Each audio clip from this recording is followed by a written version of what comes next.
Hello, YouTube world. Hello. I feel like it's been a while since I've done a live stream on here. I've been doing most of my live streams on Rumble lately. Um, but this one I can safely do on YouTube because it's not going to contain any copyrighted content whatsoever.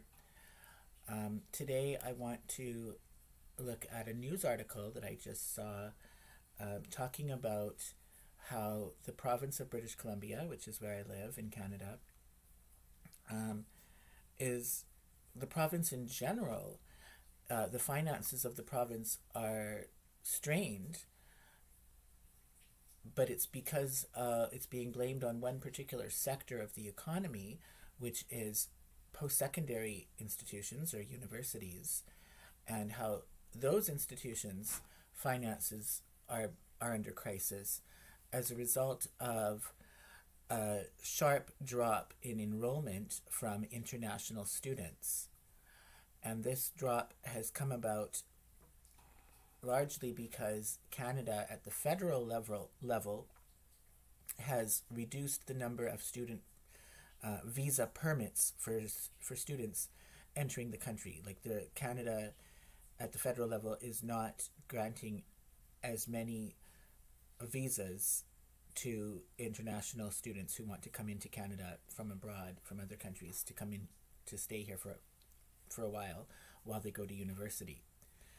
Okay, so that has been cut at the federal level, the number of people they're letting in on that basis, and the trickle-down effect that is in the province of BC, which is a province that's heavily reliant on international students coming to be part of coming here to study.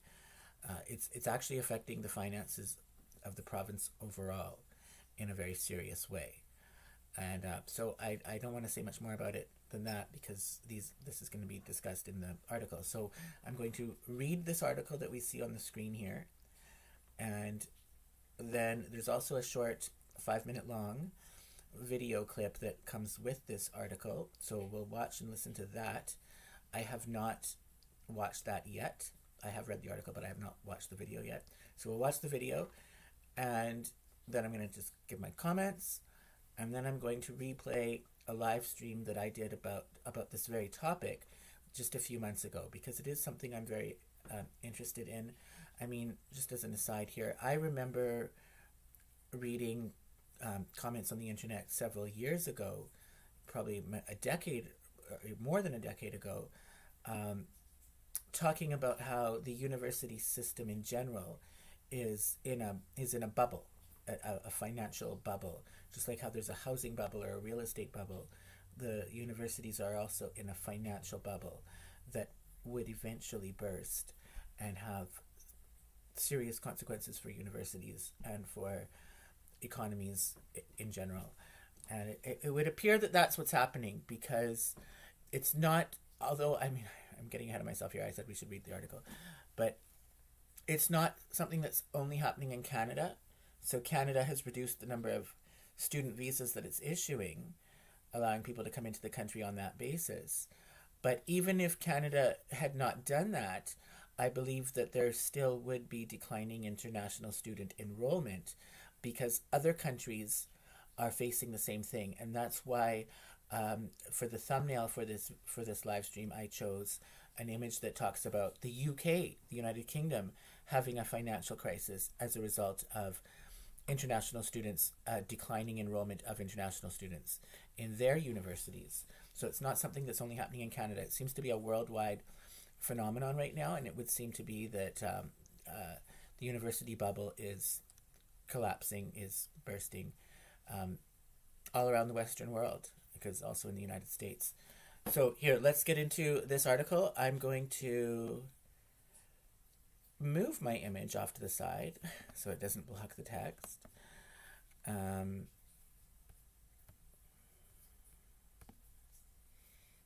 We'll go over here. It's more space.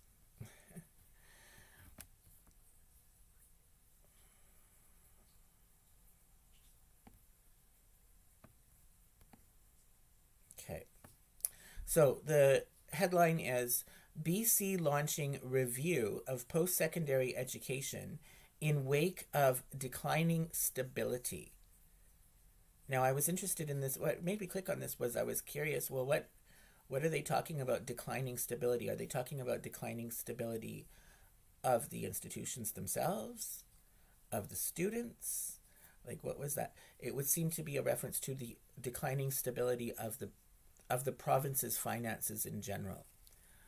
Okay, so let's get reading this. Okay.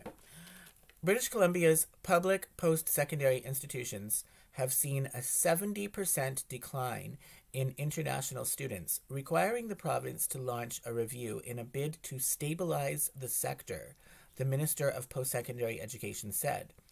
Jesse Sunner announced the review on Tuesday, saying Ottawa's decision to cut international student permits was a unilateral move that's contributing to the financial stress the province's educational institutions are facing. We were left out of those conversations, Sunner said of the move, adding provincial officials must be at the table in such discussions. We need to determine what the needs of BC are together. It's hard to do that with a federal lens of sweeping changes across the country when the needs here in BC are different than other parts, she told the news conference. A statement from Sunner's ministry said BC was launching the independent review into its post-secondary education system as enrollment drops and inflation rises. It will be conducted by former BC Deputy Minister and Emily Carr University Board Chair Don Avison, with recommendations expected by March 15th. The review presents an opportunity to look at both near and longer-term sustainability issues in post-secondary education and training, Avison said in a statement. I welcome the opportunity to consider how best to address the challenges that lie ahead. The review will consider what the province is calling a holistic approach to post-secondary education, covering governance operations, program delivery, and financial sustainability, the ministry statement said. A focus, Sunner said, is to make sure programs are delivered more effectively within current budgets and reduce duplication while improving efficiency overall. Where we are right now with our economic situation, not just in BC but across the country, we are not in a position to provide any kind of additional funding to the sector, she said. I think that's why it's even more important that what we do have, the supports that we have provided, we are making sure that they are being utilized in the best way possible. The latest projection of BC's provincial deficit puts the figure at $11.6 billion. Sunner said the post-secondary review is related to BC's Look West economic plan, and training must be in place to provide the skilled labor required for growth. Earlier this month, the province announced an investment of $241 million over the next 3 years to expand trades training in an effort to boost the availability of skilled labor that will be necessary for several major proposed projects.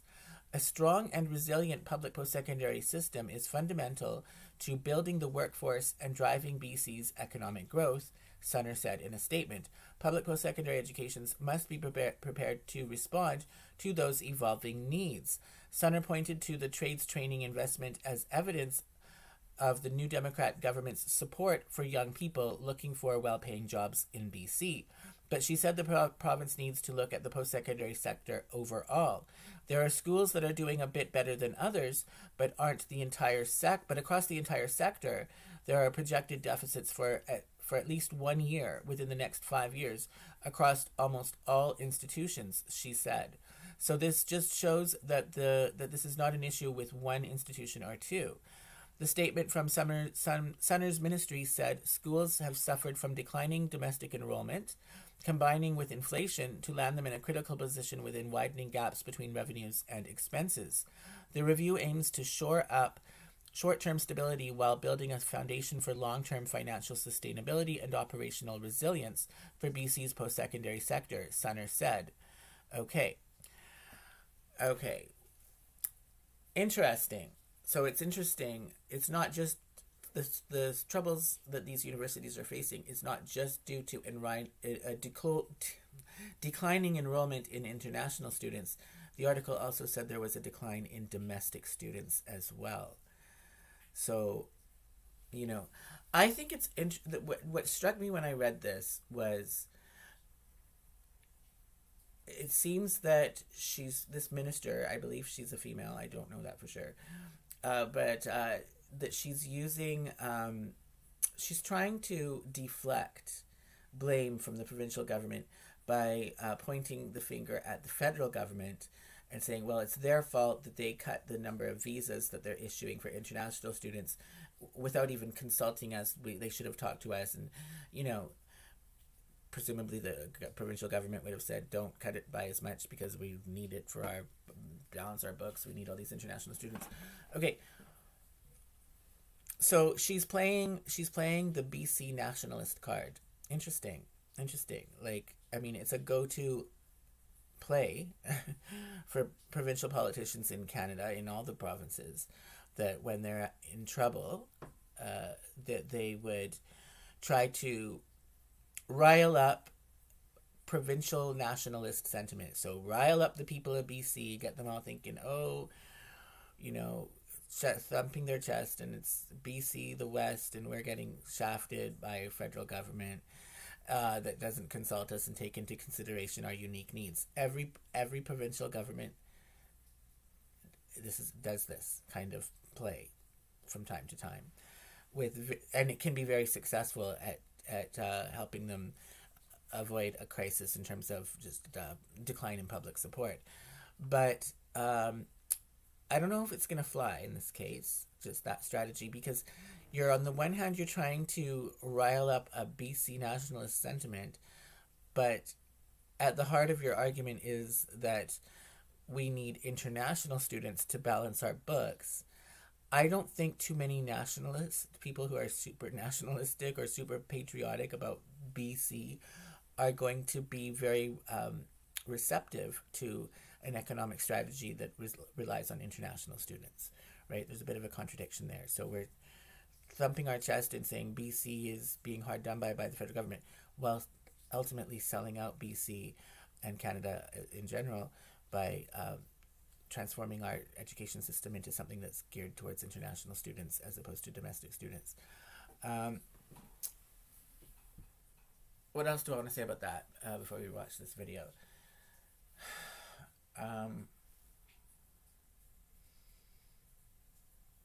Well, I would just say that this was built in the cake. This, like, when BC and Canada in general perhaps, but certainly BC, when BC decided that it was going to go down this path for economic development, that it would rely on international students to such a large degree to prop up its university system, financially speaking, but also the economy in general,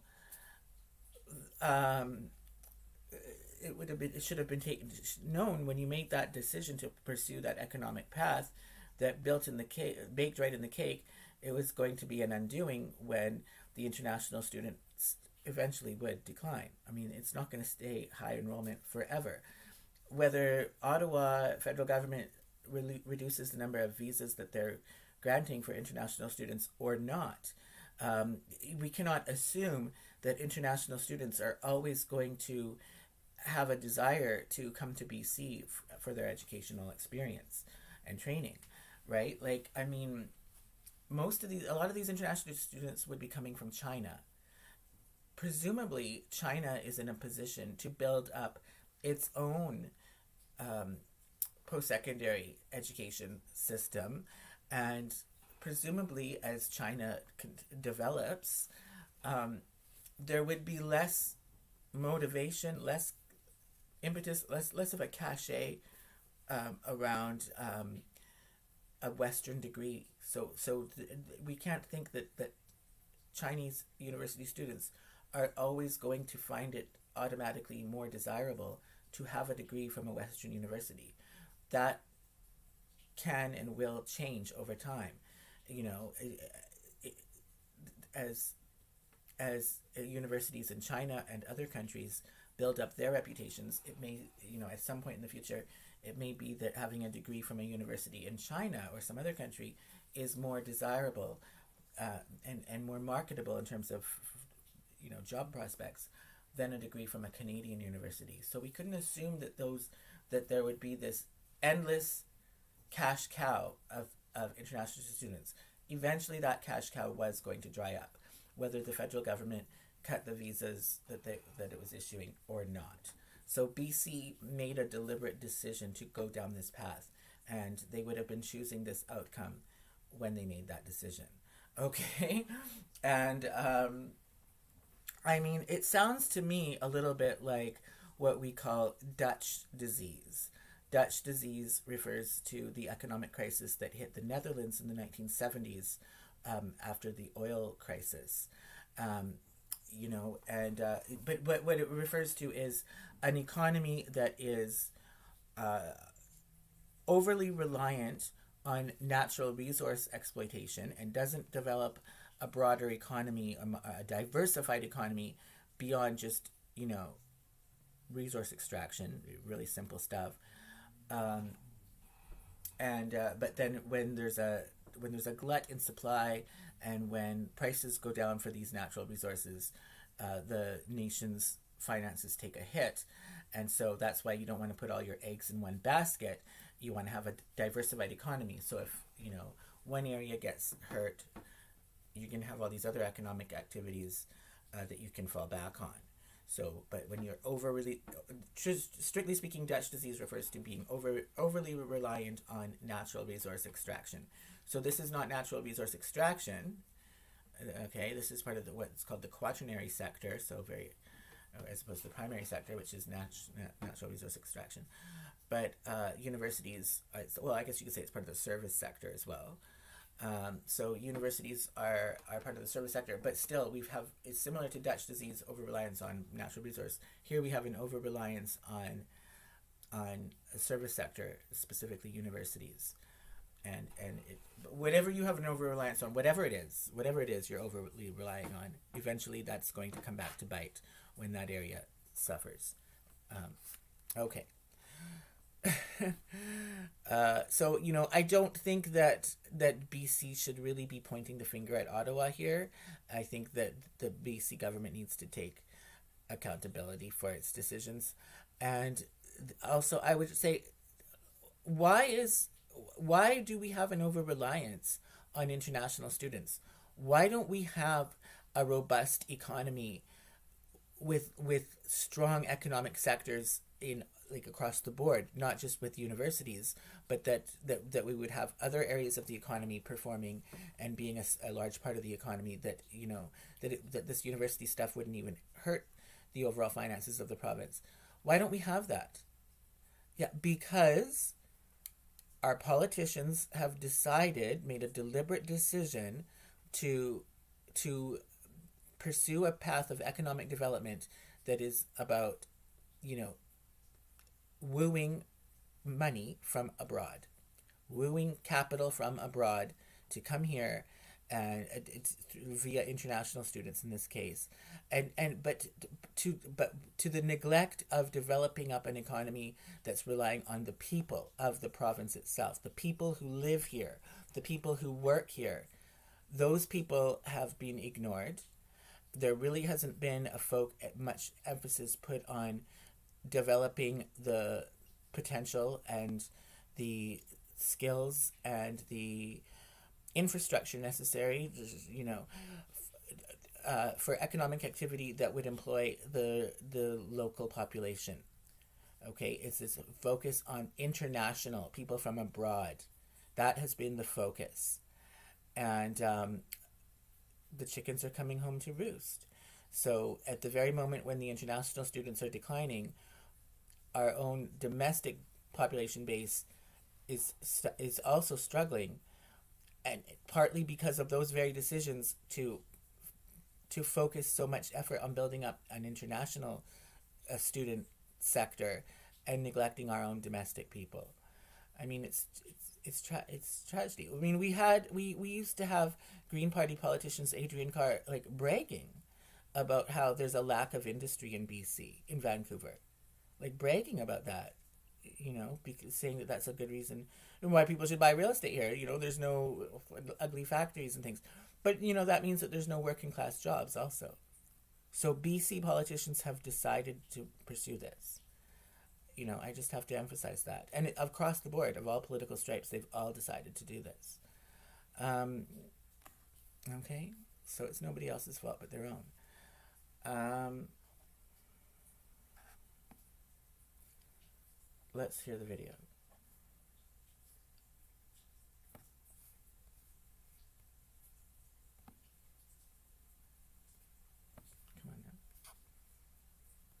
Review of its post-secondary education system. The move comes after a decline in international and domestic enrollment, leading to financial pressures at several public institutions. Joining us now is Jessie Sunner, BC's Minister of Post-Secondary Education and Future Skills. Good afternoon. Thank you so much for joining us. Good afternoon, Amy. Thanks so much for having me. So what did prompt this review? So we've seen for a number of years now that our public post-secondary institutions are still reeling really from a lot of the effects of COVID, but we've seen a lot of domestic enrollment declining. We've also seen just economic pressures across the, not just the province, but the country and really worldwide, really increasing. And the significant impacts that we've seen is the federal government has unilaterally changed and reduced international student visas. And we've seen a decline of about 70% in international student visas for public post-secondary institutions, which has had a significant impact on the revenue portfolios and outlooks for public post-secondary institutions. And it's been, in this sector is often when their institutions are self-sufficient and they're able to return even revenues. And we're in a place now where the majority of public post-secondary institutions are actually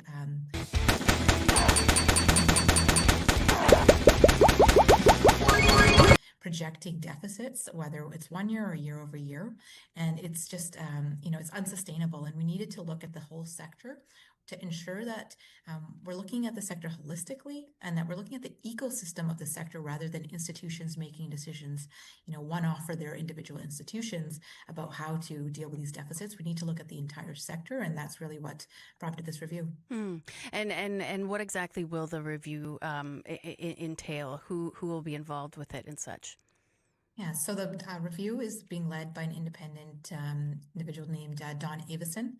So Don Avison comes with many, many years of experience in the public post-secondary sector. He was a former deputy minister in the Ministry of in post-secondary education. He was a former chair of a university as well as the former chair of the Research University Council of BC. So comes with depth, years of experience. He'll be the one that's meeting with institutions, students, staff, faculty, to really see what are the options that are available to us as government and what are we able to do to ensure in the short term we're supporting institutions, but in the long term we have that sustainability for the sector in a way that we can stand on our own 2 feet and not be at the whims of federal government changes or anything else that can have such severe impacts on our institutions. And Minister, are you able to break down a bit just where we sit with current funding? So currently we allocate $3.1 billion to this ministry. So it's not a small ministry. That's what goes into our sector. And since we formed government in 2017, we've actually increased operating grants for institutions by $1.2 billion. In addition to also increasing grants and student loans. So it's a significant amount of money that's in the sector. And we just want to really make sure that it's meeting the needs of students. It's going to ensure affordable and accessible access for students no matter where they are in the province, and that we can cut down on any kind of duplication or anything that's happening in the sector where as many dollars as possible aren't going to the front lines. Okay. Now, earlier this month, the BC announced an investment of $241 million over 3 years to expand trades training to boost skilled labor that's needed for several major proposed projects. How does this sort of factor into the occasion, or does it factor into the equation? Yeah, so this is something it was a historic announcement where it's the largest amount of funding to go into skilled trade sector in over 20 years. And we know that we need these skilled tradespeople to build our province, to be that economic engine of Canada. And this, what we heard from institutions is that there was long wait lists and institutions were making difficult decisions about what programming to continue and, looking at the costs of programming. And we know trades training is a lot more expensive to administer than some other programs. So we really wanted to make sure institutions knew that we were supporting them and that to not cut programs that are so needed and where we have wait lists across the province. And that's what this funding will really support that and will support institutions across our province. And when can we expect to maybe see the results of the report and then its recommendations? So the report recommendations will be coming out in March 15th, in 2026. So a quick turnaround here. All right. And what do you hope to sort of achieve by the end of that review? We hope to really come up with concrete recommendations that we can move forward with and implement in a quick manner to really help with the long-term sustainability of the sector. And I'm so sorry, Amy, but the bells in the legislature have rang. Okay. And I have to get to the chamber, but thank you so much for having me. Thank you for your time. Really, really appreciate it. That was Jessie Sunner joining us. She, of course, is the Minister of Post-Secondary Education and Future Skills.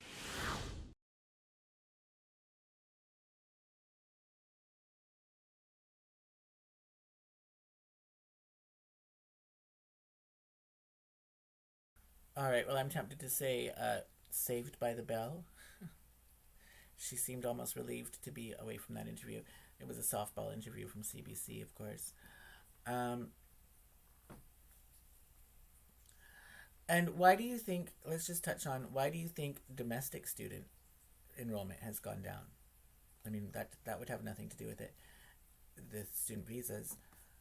Yeah, because universities are nonsense. They're peddling in nonsense for the most part. Certainly in the social sciences for a number of years. And I don't mean to trash social sciences. I think it's social science is very, very important. But the universities are not doing meaningful, important social science anymore. They are, to a large degree, I mean, perhaps to somewhat they are, but largely they are not doing that anymore, and instead they are pursuing an ideologically driven agenda of pushing identity politics, diversity and equity initiatives, identity politics. That has become, it's like an indoctrination centers. That's what these universities are like, in that kind of stuff, and it's not really doing meaningful social science, in my opinion. I mean, yeah.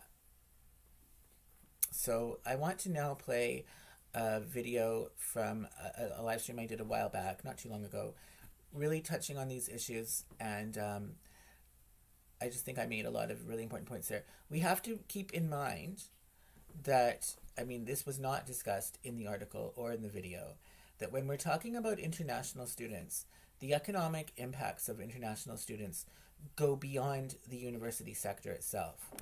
So international students who come here are also consumers. So they are going shopping and supporting the retail sector. They are buying houses or renting houses and supporting the real estate sector. They are, they're involved in many different spin-off economic activities. So there are benefits and also negative impacts of international students in across the board in other economic areas besides just universities' finances, strictly speaking. Okay, and I would say, I would just say it's not all positive, because international students are competing with domestic students and just domestic people in general for rental housing and helping drive up the cost of rents, which is a major problem given the province's housing crisis. And also, in many cases, international students are competing with domestic students for jobs. And I mean, if they're taking their training and their skills that they learn at a Canadian university, and at the end of that, time go back to where they come from, then there really is no benefit, long-term benefit to the Canadian economy, because, if you train a doctor, for example, okay, but then they go back to their home country, which is outside of Canada, to practice medicine, Canada's not getting any new doctor out of that, even though Canada has put the effort into training that person. So, and Canada has a huge shortage of doctors. So, I really question whether this international student focus, I really don't think it was a wise path to go down, because even at the best, even when it was booming, and before this crisis started, even when that sector was booming and there were loads of international students here, the benefits were very narrow, but there were also a lot of negatives that would come with that. And I talk about that in this live stream that I'm about to play for you now.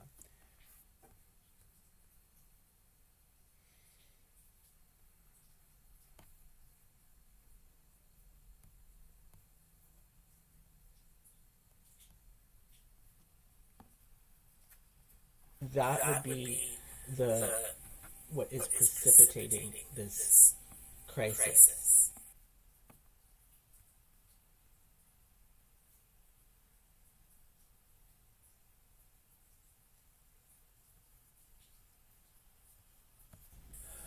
Hello, YouTube and Rumble Worlds. So today in this live stream, we're going to be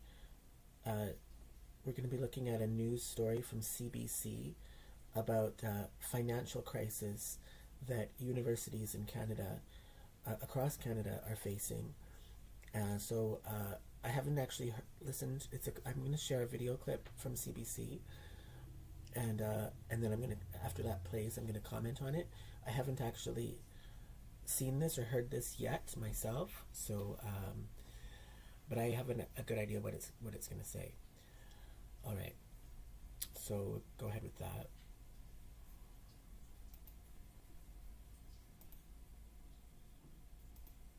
The University of Winnipeg says it's facing financial challenges for the 2025-2026 fiscal year. At a meeting last week, the Faculty Association says the school's president brought up financial exigency.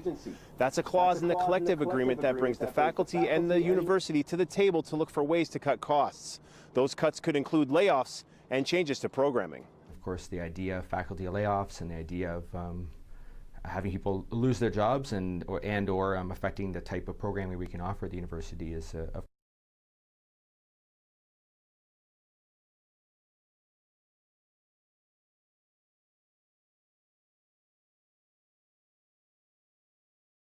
course cuts to the core of what professors care about.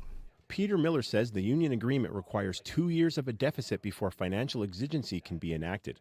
He says this issue, coupled with a recent cut to department budgets, a hiring freeze, and the elimination of the women's soccer program and English language program, has created concern and uncertainty among staff. The Canadian Association of University Teachers says U of W isn't the only post-secondary institution with financial problems. You are seeing this across the country, so it's not unique to Manitoba or the University of Winnipeg, but it's driven by a number of factors, including international students, but also just underfunding of universities more generally. Peter McInnes says declaring financial exigency can compromise the reputation of an institution. Miller doesn't think it will be needed. This is all based around enrollment numbers that, frankly put, nobody knows what they will be.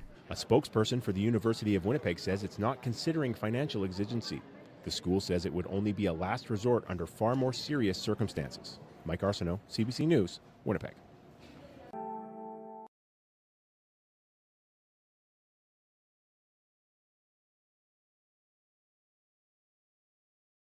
Okay, so that was pretty brief. It's because these universities have been relying on international students who pay way more in tuition than a domestic student does, because a domestic student only pays a portion of the cost. The rest of it ends up being subsidized by the government. Okay, as high as tuition is, like when I went to university, my tuition would have been usually almost $2,000 a semester. Okay, but that would have only actually been a portion of the total cost, what it actually cost to run those programs for me to be there. So, but whereas an international student has to pay the full cost, they don't get a subsidy, and there's been a cut in the number of international students that Canada is taking in at the federal level, right? The federal Liberals have reduced the amount. I mean, we're still taking in large numbers, but they've reduced the number of immigrants that are being allowed into the country, and part of those measures has also been reducing international students, who technically speaking are not immigrants because they're not coming to Canada to live permanently. Some of them do end up doing that, but that's not the stated intention when somebody is applying for a visa to come to enter Canada as an international student. But my understanding is that the number of international students that Canada is allowing into the country is going down, has been reduced. Okay, so that would be what is precipitating this crisis. But I mean, I would argue that these universities should not have been relying on international students to make ends meet in the first place. I mean, we've seen how I've seen how that has really undermined the quality of education and the experience of being in university. Okay, but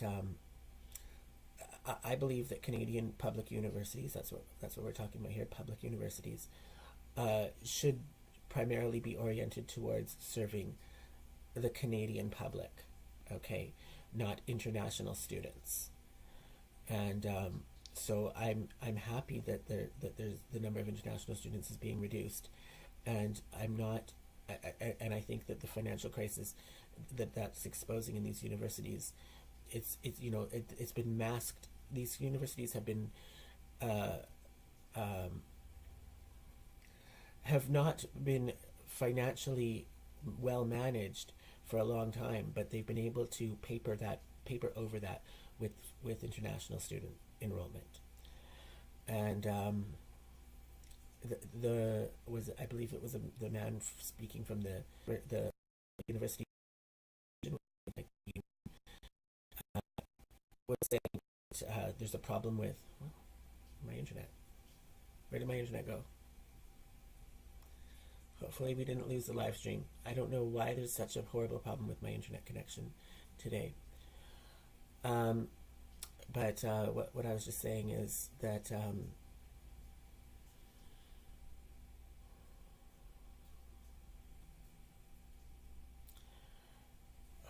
what was I? I was trying to. I totally lost my train of thought now. Fuck. No. No.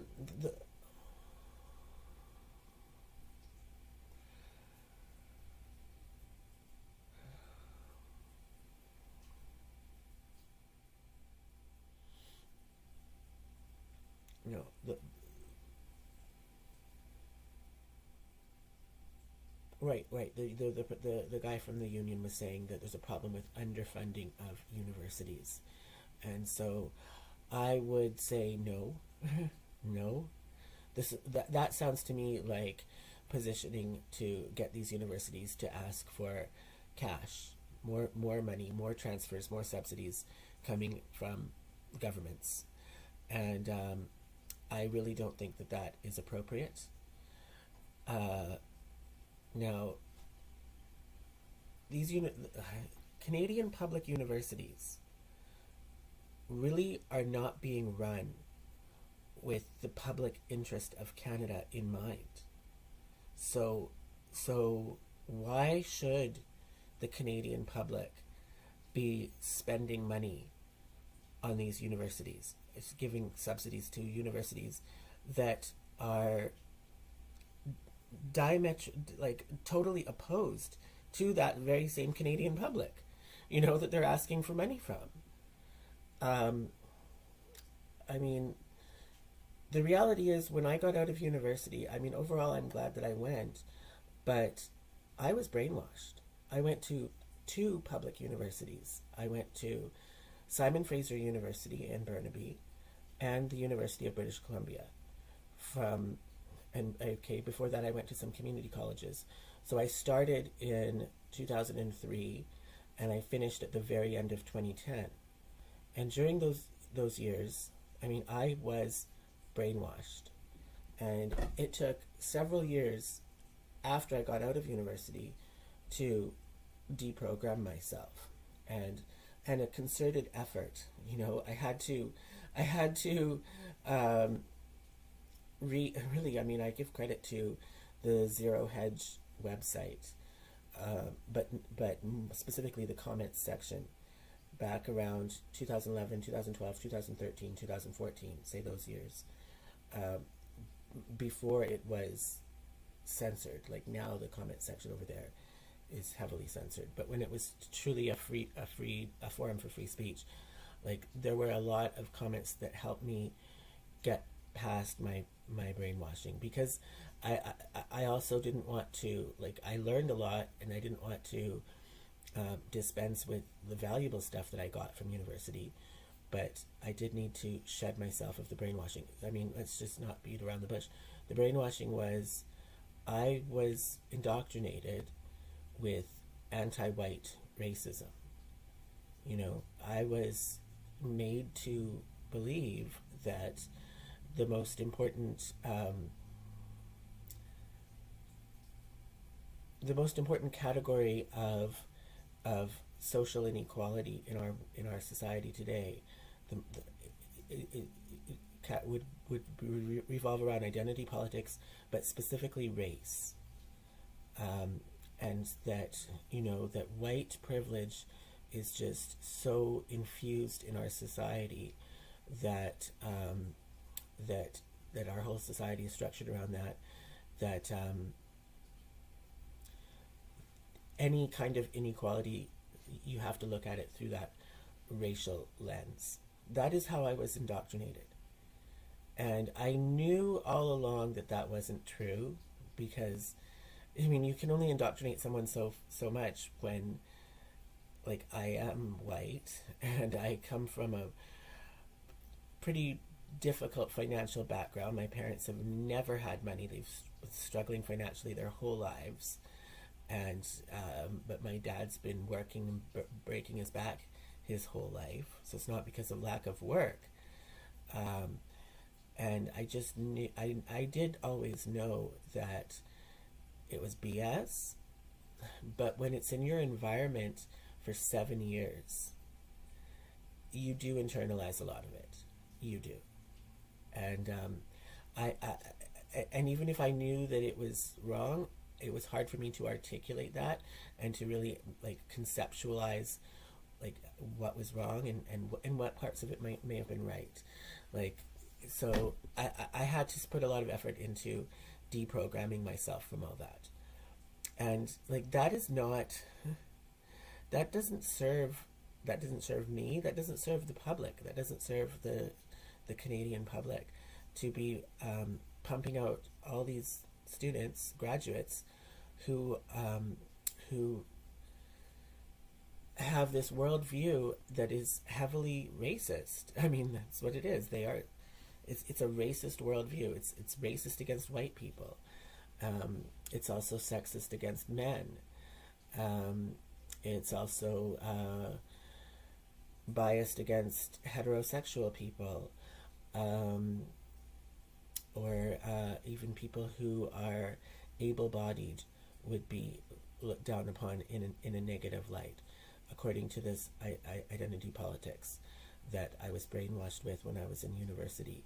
And it's not like I was an exception. This is the standard fare of universities in Canada for a few decades now. Okay, and that's what's given us things like, not only in Canada, but it goes on in the United States as well. Look at how so many American cities got ripped apart, burnt down, set on fire in 2018. and how many people got attacked. People were getting attacked. People were getting attacked for wearing MAGA hats and such. Like, that has been, to a large degree, is the outcome of universities, that kind of violence. And Canada has not escaped it altogether either. It's been a bit lower profile, but there have been many violent protests in Canada as well. And a lot of it in Canada, the protests would have to do with being opposed to the oil sector in Alberta and other provinces, and being opposed to any pipelines. So this has had a very harmful impact on Canada's economy. Yet that's the same economy that these universities are now going to be asking for a handout from. So the Canadian public universities, in so many ways, are just at odds with what's in the best interests of Canada. They just simply don't care, and they're often have animosity towards what's in the best interests of Canadians in Canada. So I don't think that Canada should be helping that, right? Like, Canada needs to look out for its own best interests. So we don't need to be funding institutions that are trying to sow social discord in Canada, or that are trying to undermine the Canadian economy. And that is what Canadian public universities have been doing for quite a long time. They're actively racist also in their hiring practices, many of these universities. I'll just say about my experience. So when I was in Simon Fraser University, I was on student loans, right? I didn't have a lot of money, and student loans doesn't cover all your expenses, so you have to find a way of bridging that shortfall. Working would be one of the prime ways of doing it. And so I was looking for work, and there's several jobs at Simon Fraser University on the campus, and any jobs on campus are union jobs, automatically, and so they pay quite a good wage, better than what I had been used to, because I basically only ever worked minimum wage jobs my whole life at that point. But now that I was at SFU, I thought it would be an opportunity to get into it was just a part-time job, but still, at least to get into a union job where I would get a higher hourly wage than what I traditionally earned. And I was involved with student politics. I was part of the geography student union, and I knew a lot of connected people in university life, like other students, just there was this job. I can't even remember what the job was, and honestly, it doesn't even matter what it was, but I was a shoe-in for it. And I knew someone who knew the people who were on the hiring committee, and she was telling me that I probably would have a good chance of getting it, and I did I went for an interview, and it seemed to go quite well. I thought I was going to get the job, and as it turned out, I did not get the job, and it went to an international student instead. And my friend, who was this insider in the student union and who had inside knowledge about the hiring committee's practices and decision making, told me under confidence. It was a secret. She wasn't allowed to tell me this, but she told me it anyways. That she told me that it was the policy to, if there's two equal candidates and they're trying to decide between two equal candidates who to hire, they're going to give preference to an international student, because international students, as per their visa that they're on in Canada, they're not actually allowed to work except on campus. That's the one exception. So if you're in Canada on an international student visa, you're not allowed to work because you're not here for working. You can't just apply for jobs all over the place and get a job somewhere. You can't do that, with the exception of on campus, the campus of the school that you're enrolled in.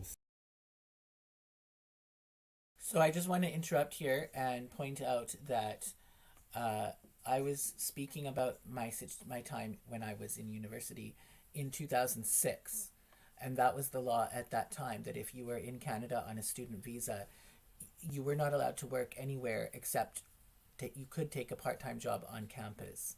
And so it was because of that that I was not hired for this job, and that the hiring committee gave preferential treatment to an international student. Now that has since changed, and now international students who are in Canada on an international student visa, they are allowed to work anywhere. Like they not just on campus, they could take a job anywhere, and so I suppose that would be good for someone in my situation that I was just explaining, where there's not going to be so much competition from international students for jobs on campus now that they can work anywhere, not just on campus. But it displaces that problem that was just a problem for university students. Now it makes it a problem for workers, Canadian workers in general, that are finding themselves competing with international students for jobs, and very often employers prefer the international students, and so it really creates a situation where Canadian workers are at a disadvantage, and we really have not seen the minister that was speaking in the news article, the first news interview that I shared today as part of this live stream. That is a post-secondary education minister, part of BC's NDP provincial government, New Democrats. And so that is supposed to be like the Labour Party, essentially, of Canada. And that party simply has not been standing up for Canadian workers, because, which is what they're supposed to do. That's their raison d'etre, as being the Canada's Labour Party.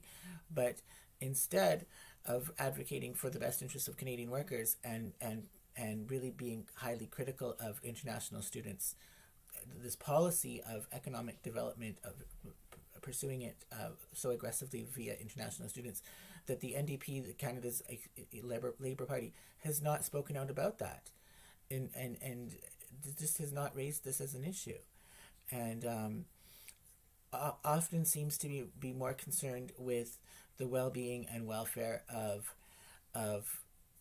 the international students, or temporary foreign workers as well. That's another area as well, where Canadian workers are being displaced by people from other countries. And it really is a dereliction of duty that Canada's Labour Party, which exists via the NDP, has not raised that issue. So, with friends like the NDP, Canadian workers, don't need enemies with friends like that, right? I just think that's worth pointing out. Okay, back to what I was saying earlier.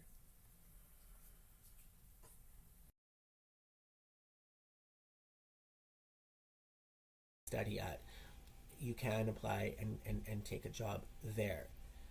And so because they weren't allowed to work anywhere off campus, it was the student union's practice policy to give preferential hiring preference to international students. But that's so unfair, because like I say, all the jobs on campus are union, and generally speaking, jobs off campus for the most part are not union. And we're, like I say, at that point I'd only ever made minimum wage, or maybe a little bit more. And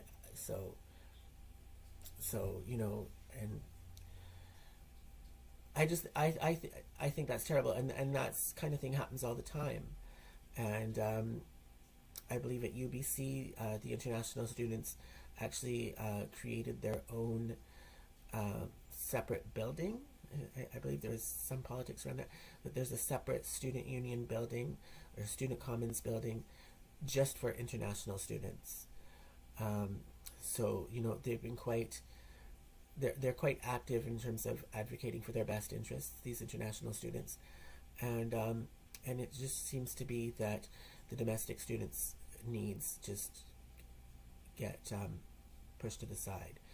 And I think another thing to take into consideration is that Canada has a very serious housing crisis, right? I mean, the cost of housing is just so insane, and international students have made that worse. And so I think it's really irresponsible for universities to be relying on making ends meet financially. They're relying on these international students, but they're not providing enough housing on campus to house these international students that they rely on. So that means some of these international students are looking for housing in the private rental market, right? And so they're in competition with me and everybody else. Like, I mean, even in Kamloops, I mean, there's the Thompson Rivers University.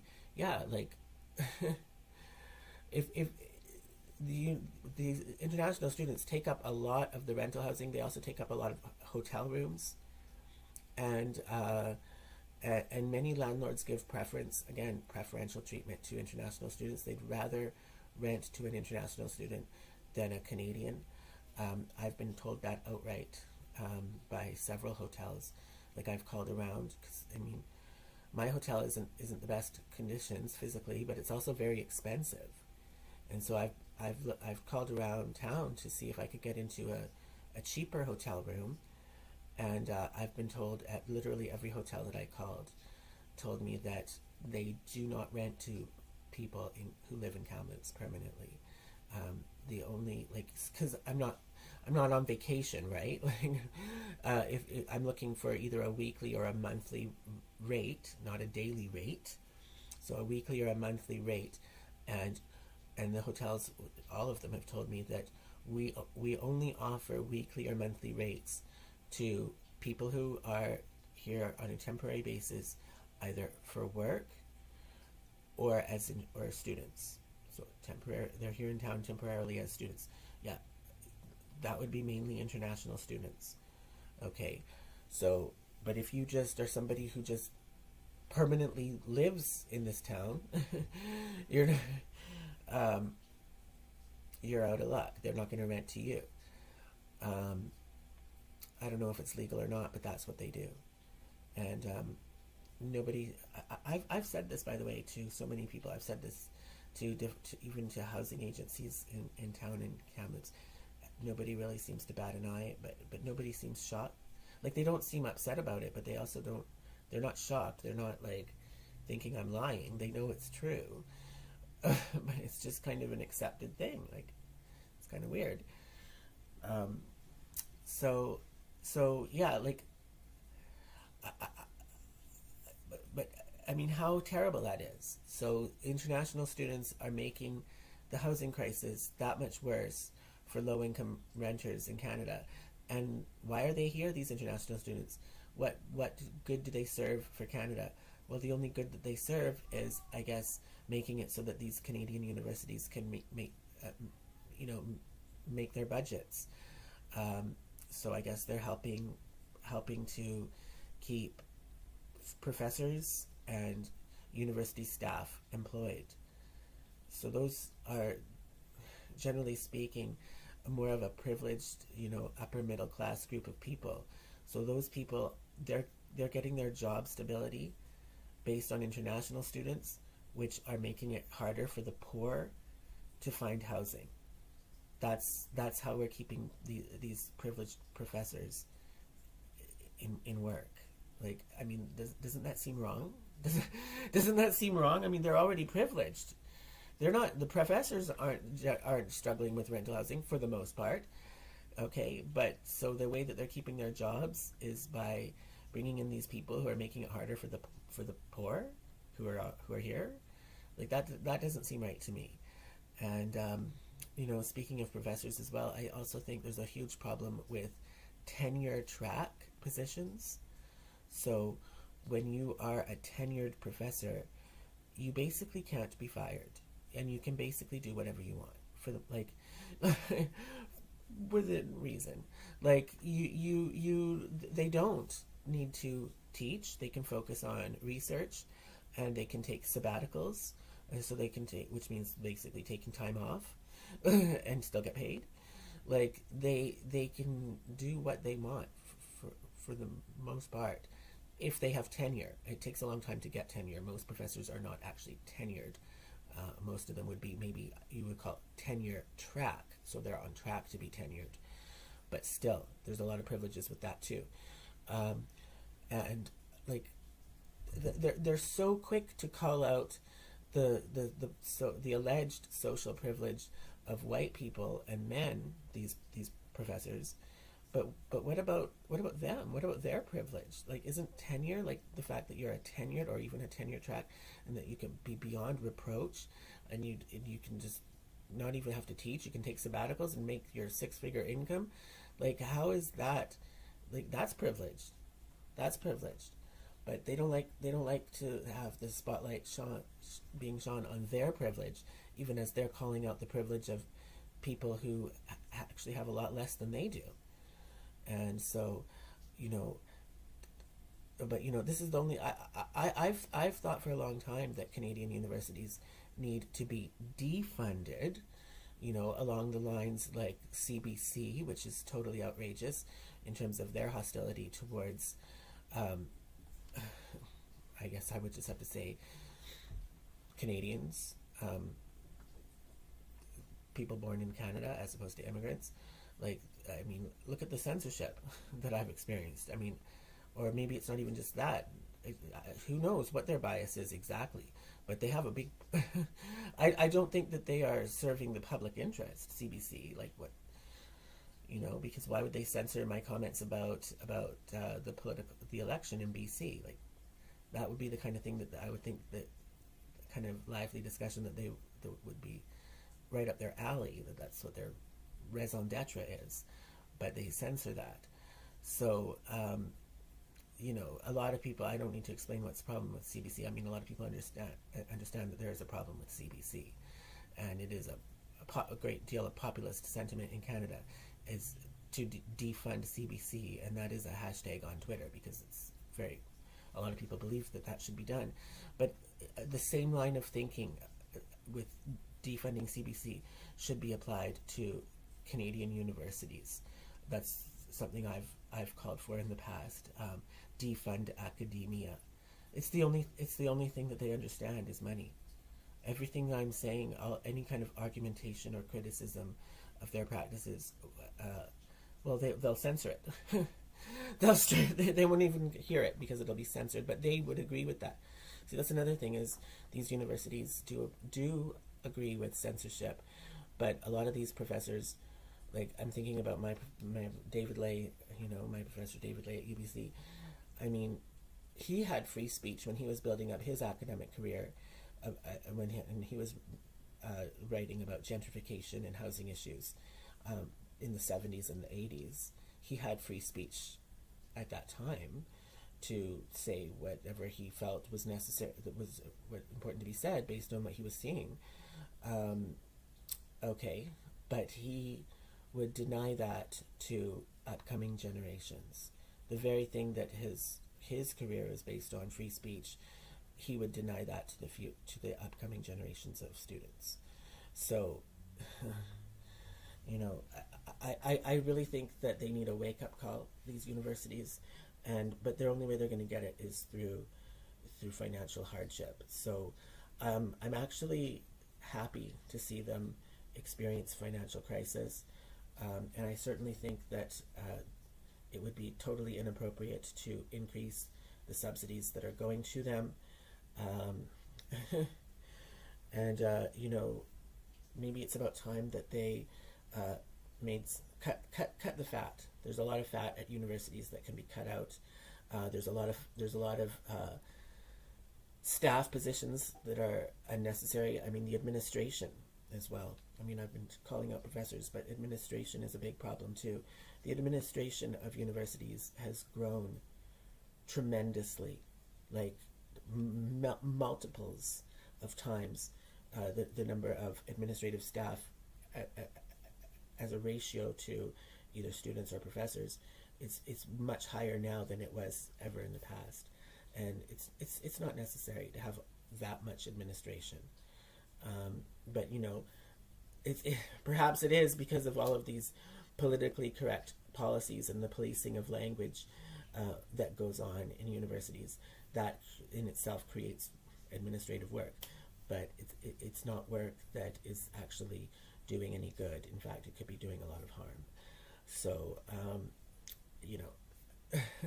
I would say cut your administrative costs, universities, cut your professors' costs, eliminate tenure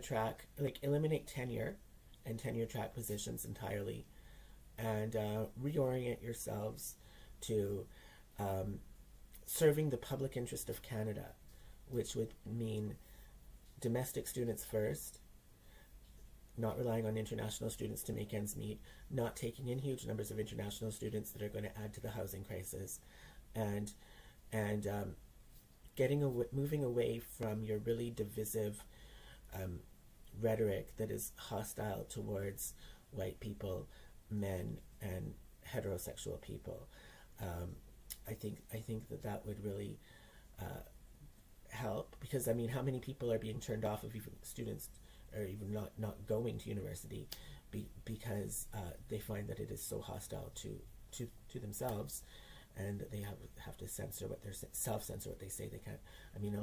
A lot of people would say that they feel that they cannot speak their mind on a Canadian campus, and that's so that must be having an impact on enrollment, right? So I would say that they should be making those kinds of changes way before asking Canadian taxpayers, who they're so hostile towards, for additional money. All right, that's all I have to say for now. Peace out.